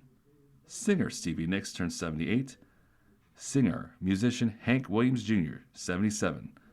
Actor Pam Grier, who's also 77. Actor Philip Michael Thomas is also 77. Actor Margaret Collin, 68. Actor Bobcat Goldthwait, 64. Singer Lenny Kravitz is 62. Actor Helena Bonham Carter is 60. Actor, animator, and writer Matt Stone is 55. Singer Lauryn Hill is 51. Singer Jaheim is 48. Actor Elizabeth Heronis is 47. And actor Sheldon Bailey is 43. Horoscope Sanctuary, provided by sanctuaryworld.co. Aries, March 21st through April 19th. Will you choose frustration or others' advice? Control issues take hold. Taurus, April 20th, May 20th. Pressure builds between who you are and where you're headed. Is it time for a powerful reset? Redirect your energy. Gemini, May 21st, June 21st. Inner tensions seek to expand your awareness. Ready to comfort your fears to step into something more authentic? Cancer, June 22nd, July 22nd. Time to set a boundary, right? Emotional intensity builds within your social network. Leo, July 23rd, August 22nd. Relationships may push everyone of your buttons today. Can you be honest without overly defensive or avoidant? Virgo, August 23rd, September 22nd. A desire for freedom exposes holes in your beliefs about productivity. What habits or perspectives no longer support your goals? Libra, September 23rd, October 23rd. Intense emotions push for metamorphosis today. Take a creative risk. Scorpio, October 24th, November 21st. Relationships dispute exposing deeper emotional issues? Address the root cause. Sagittarius, November 22nd, December 21st. Stress may feel like too much to bear today. Can communication help alleviate the pressure that you're under? Capricorn, December 22nd, January 19th. What deserves consistent effort versus occasional attention? Modify what you invest in. Aquarius, January 20th, February 18th. Inner tension can spark personal change. Feel like a volcano that's about to blow? Pressure makes diamonds. Pisces, February 19th, March 20th. Subconscious irritations can bring angry words to the surface. Can you reflect before responding? Get clear about what's bugging you.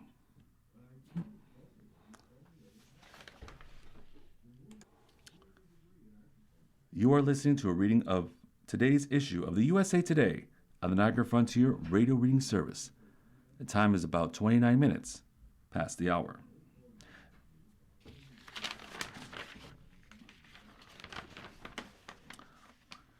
Moving on, Byron Allen is ready to step up again? Kelly Lawler, USA Today. Byron Allen isn't who you think he is. The comedian, billionaire, media mogul, and newly minted owner of the BuzzFeed has been making headlines recently as a man whose show will be taking over the 11:35 weekend time slot on CBS, just as the Stephen Colbert's Late Show ends amid controversy, acclaimed the cultural sensationalism. But instead of waiting for all of that hullabaloo to die down, Allen, age 65, was intent to start a new run of Comics Unleashed with Byron Allen. Immediately after Colbert says goodbye, CBS said, "We'd like your premiere to begin Monday, September 21st." Allen said in an interview with USA Today, I said, no, no, no, no, no, no, no, no, no.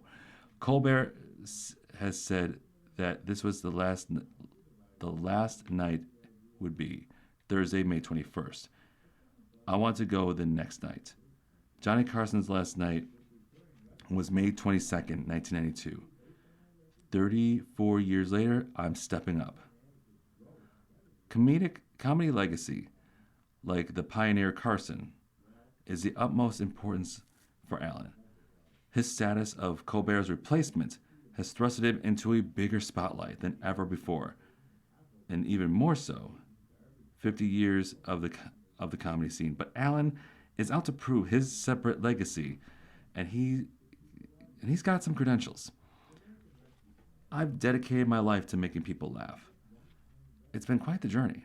That journey started in part of The Tonight Show, where he was the youngest comedian ever invited to perform on Carson at age 14 in 1979.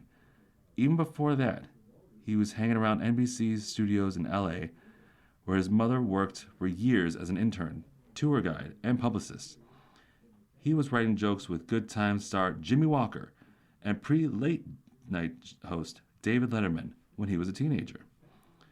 He went on to co-host NBC's Real People in '79 and toured extensively for opening acts like Lionel Richie, Kenny Rogers, and the Pointer Sisters, and Gladys Knight, and Sammy Davis Jr., Dolly Parton, Julie Andrews, Lou Rawls. He says, taking some of the biggest names of the 20th century like a grocery list. He also tapped into syndicated talk show from '89 to '92. In a Carson studio squeezed filming on the weekends between episodes of Tonight. Allen says Carson told him once, "The first half of my show is comedy show. The second half is a talk show.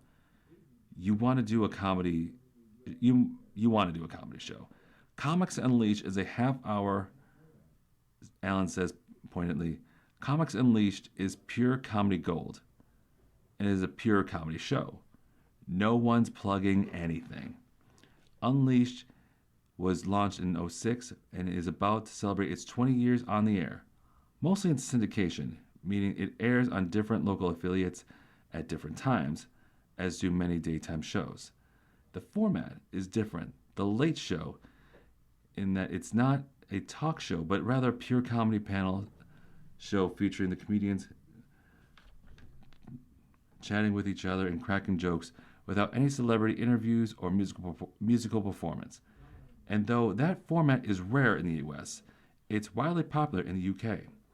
I think it's perfect, especially at this time, because the world can never have enough laughter. And it's a great way to bring us together again, Allen says. When I started doing this show 20 years ago, I said no political humor.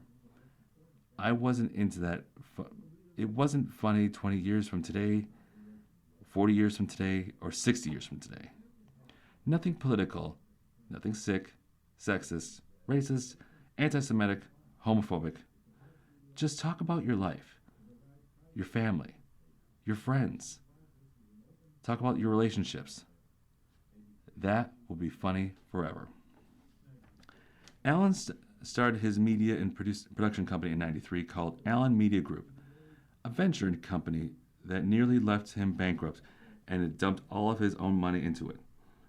I said, I'm going to go forward. And I didn't have the money to go forward. Then when my home went in and out of foreclosure 14 times, or whatever, it was insane. Insane, but ultimately successful. I just kept smiling and dialing to get advertisers.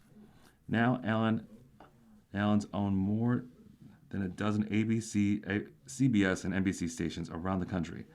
Allen Media Group also owns the Weather Channel and recently purchased BuzzFeed for a steal. And Allen has eyes on the future acquisitions. Allen's skills as a businessman and negotiator ultimately got him on the air on CBS in 2025. After the short run of After Midnight folded, he told the network he could save 30 or 40 million bucks by not replacing the show at 12:30. I'll put Comics Unleashed in there, and I will pay you millions of dollars for the time period. And they said okay. Allen's business model is entirely different from how CBS runs late night in the past and how the other broadcasters networks do it.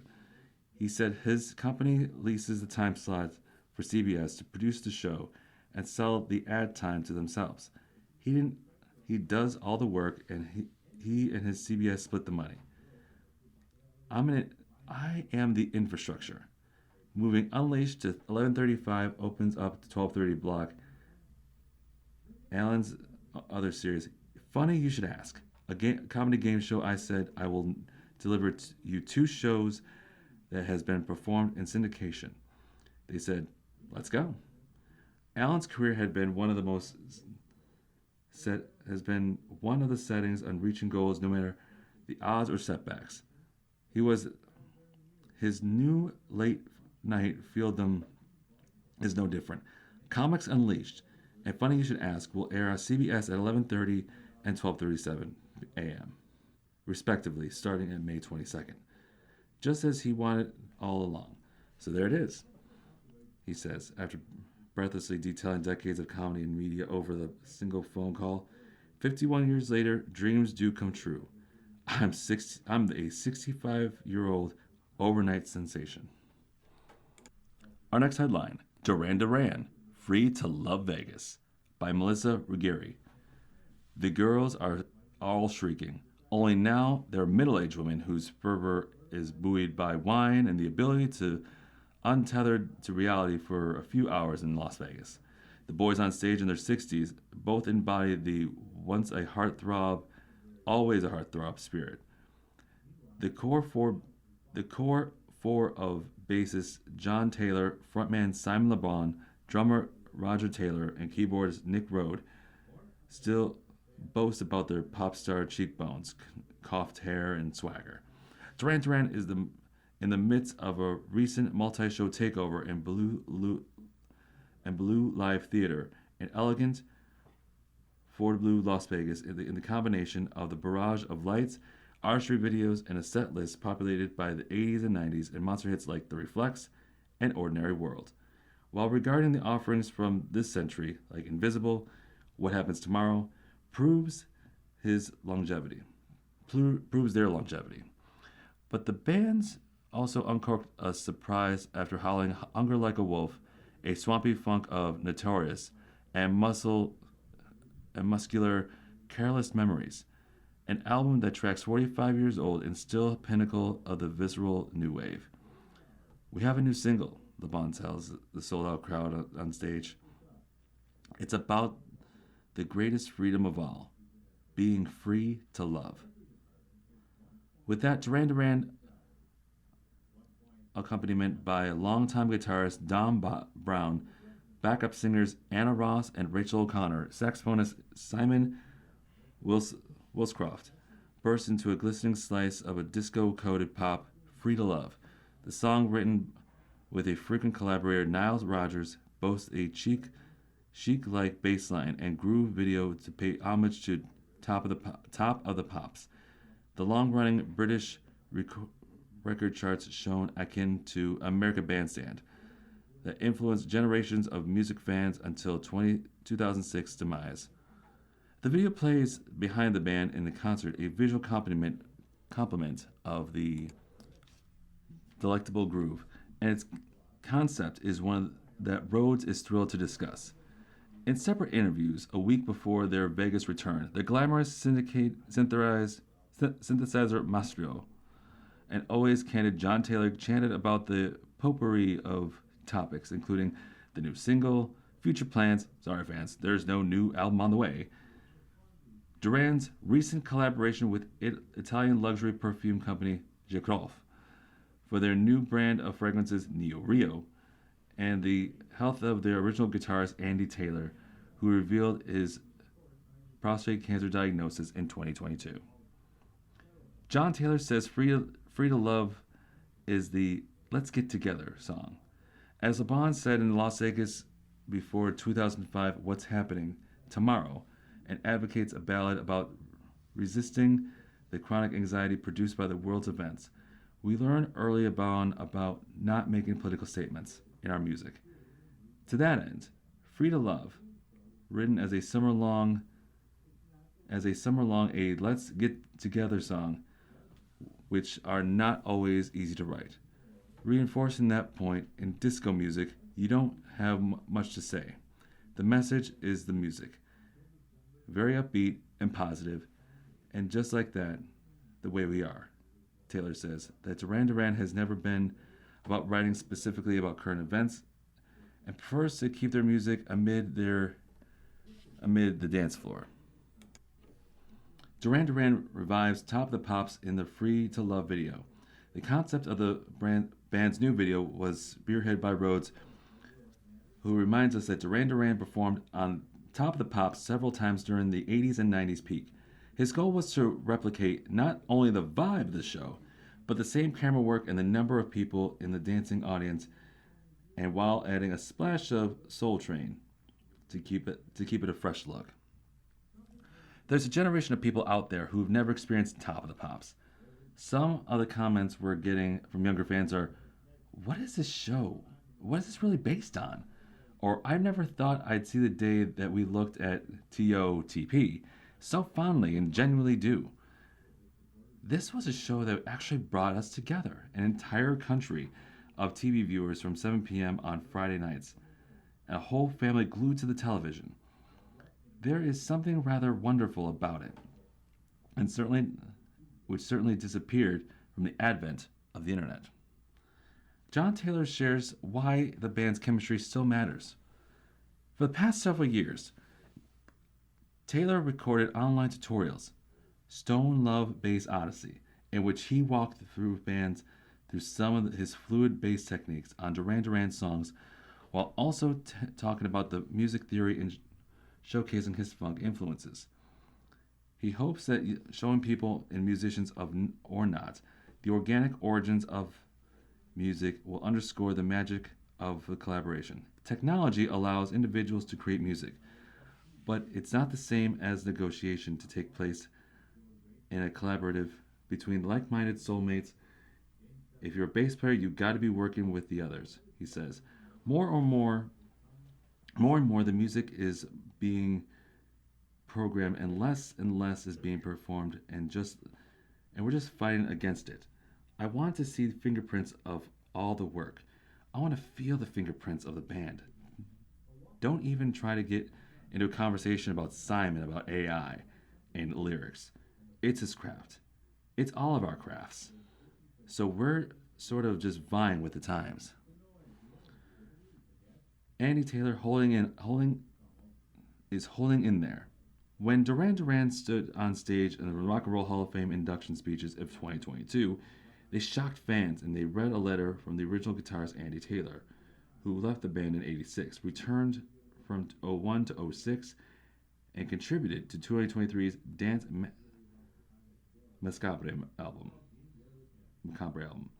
Taylor revealed that for 4 years before he was diagnosed with prostate cancer, his treatments prevented him from traveling from Europe to LA to be with his bandmates for the ceremony. While Rhodes didn't have the extensive update on Taylor's condition, he sounded upbeat and shared that, quote, "From the last reports, Andy's holding in there with new treatments, so far so good. Fingers crossed. It's not gone away, but it's being managed," end quote. Will Duran Duran play more shows in 2026? The band wrapped its current round of U.S. dates, including a few shows in California and Phoenix earlier that year, a performance of the Beach Life Festival in Rodeo Beach, California, and the four-show stint in Las Vegas, which will have a state of fans for it. Not this year, Taylor said, when he was asking about the North American dates are planned after a spat of summer shows overseas. I'm looking forward to next year for more touring.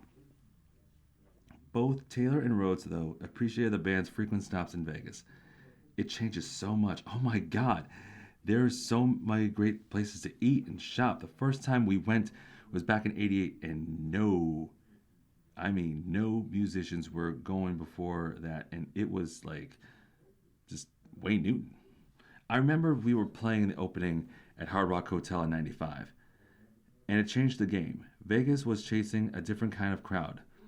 Maybe didn't gamble at all. Playing the city regularly has been really good for us. Rhodes agrees Vegas' reputation for musical haven and lounge singers, and when it was on the one giant shopping mall in junk food, previously conjured by negative image of the city, is now boasts a parade to top artists nightly.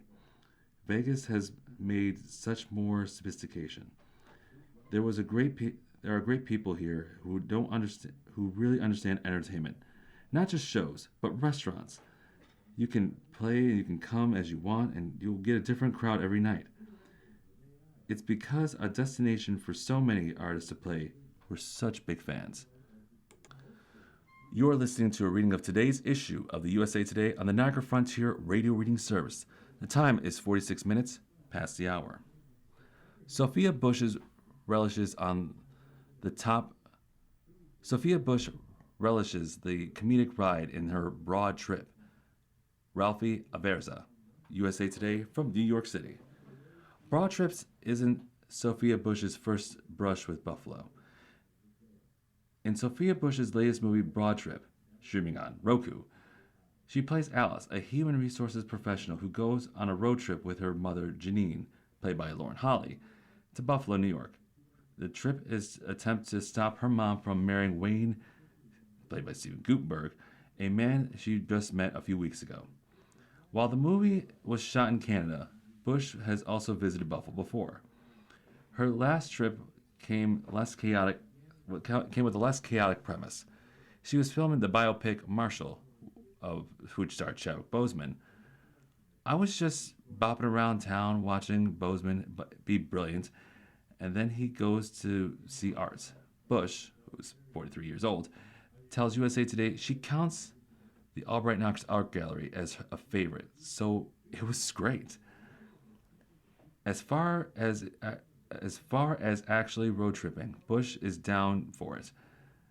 She loves the rituals that comes with it, including packing the car, stocking the cooler, creating the playlist.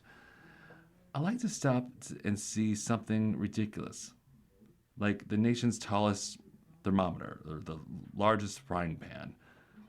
And yes, she has visited both in Baker, California and Rose Hill, North Carolina, respectively. It might be silly, but I kind of want to see it. There's plenty of silliness in Bush's film, which she also is an executive producer. The actress believes she manifested the opportunity to create it after a conversation with the EGOT winner Benji Pasek, in which they finally recalled a favorite film and TV show from their childhood. Think about incredible social progress that was made in the wake of the movies that raised us, like the John Hughes movies of Home Alone and the TV shows like Family Matters and Girlfriends. She says, Will and Grace helping us achieve marriage equality. Joy in comedy actually is in the incredible vehicle in getting excited about meeting our neighbors. I love a zombie apocalypse. The Last of Us is a perfect show, but it doesn't exactly make you want to go knock on someone's door that you don't know. After the conversation with Pasek, the actress informed her manager about her agents that she was looking at John Hughes' energy. And for the next project, 3 weeks later, the script of Broad Trip was on her desk. Bush remembers it gave her a Dumb and Dumber vibes. Holly, who played Mary Swanson, is a 94 classic with Jim Carrey and Jeff Daniels that became attached to the script, playing Bush's mother. Quote, when I tell you I left my body in the most exciting way possible, and then I told myself not to be weird, I opened the door to our table read and I saw her and I just screamed. I definitely hadn't been cool since then, but we just clicked. Like we jumped into a ride together and we have so much fun making this movie. Bush gained fame as Brooke Davis in WB's One Tree Hill. After more than 2 decades in show business, she's looking forward to creating more and more comedy. I was brought onto One Tree Hill after the pilot to become a comic relief, and then it's a drama, she explains. So eventually, even the funny pot stirrer has to sob to be like, but no, I love him. And comedy is just such a joy for me, and I'm just a space I want to be in more and more.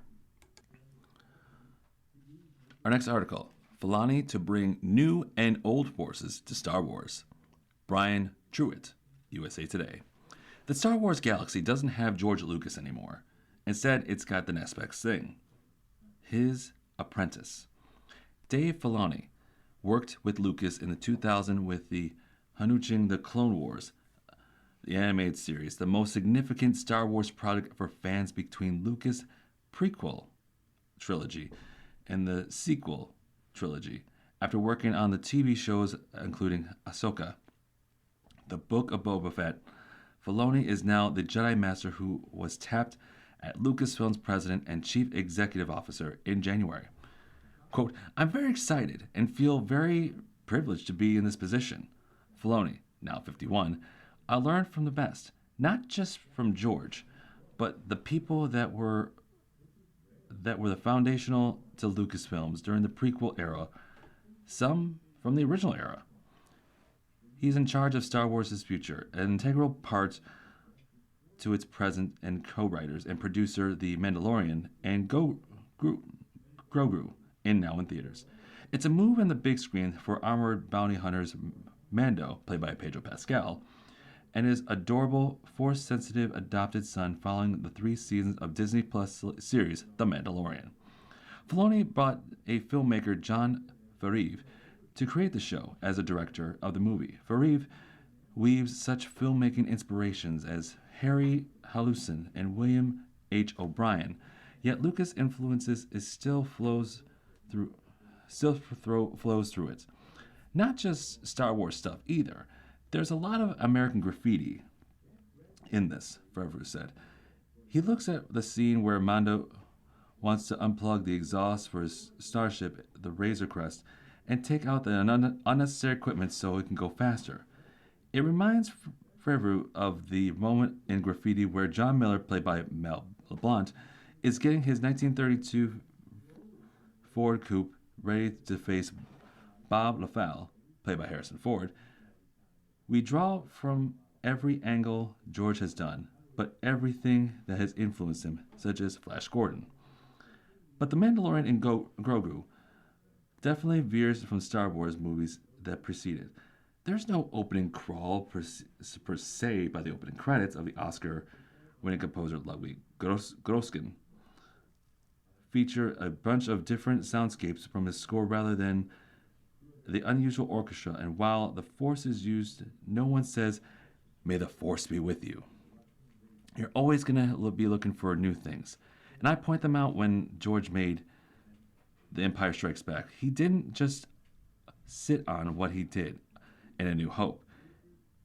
He furthered things, Filoni said. I didn't think, and I don't know there were walkers. I didn't know there was a city in the clouds. I didn't know Yoda's existed. We've taken them for granted now. It's so much more flexibility in the galaxy and the point of creativity than I think.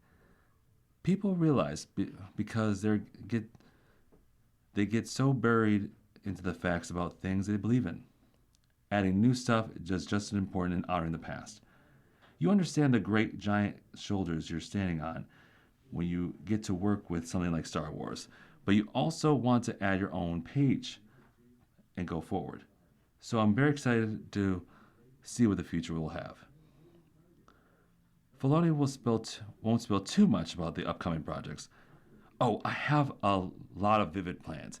I'm sure you can imagine, he says with a smile, while several movies are reportedly in development, including one called Daisy Ridley Ray, directed by Sean Levy's Star Wars Fighter, starring Ryan Gosling, is set to appear in theaters May 28th, 2027. In the next phase of Star Wars history, Filoni says his main job is to bring talent such as Favreau, whose love of franchise trying to maintain the balance of the Force. Filoni, a great guide Force because he was encouraged creativity. He'll steer away from the unforced errors. He will always have a really good sense of how good is something good is going to play, and how the audience is going to feel, and how much in touch is with that. So what about old Lucas's lesson about Filoni lean on today, lean on daily? He used to tell me things like dare to be great, because when you do things that really put yourself out there, you're taking risks, you're taking chances. You're Luke going down the trenches.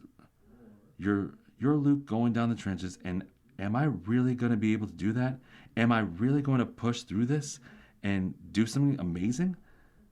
I enjoy to get together with the best of everybody around me. And being around such kind people like Obi-Wan and the people needed it to help them understand the Force and guide them throughout the galaxy. You've been listening to a reading of USA Today for Tuesday, May 26, 2026. We read the USA Today weekdays at noon. For more information, call us at 716-821-5555. That's 716-821-5555. Your reader this hour has been me, Brian Mandola. Hope you have a great day and a fantastic tomorrow. Coming up next in the Niagara Frontier Radio Reading Service, we have episode number 3 of 1929 by Andrew Ross Torkin. Following that, at 3 o'clock is National Geographic, and at 4 o'clock, a re-airing of the Buffalo News. Stay with us.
following program is intended for listeners who are blind, have low vision, or have another print disability,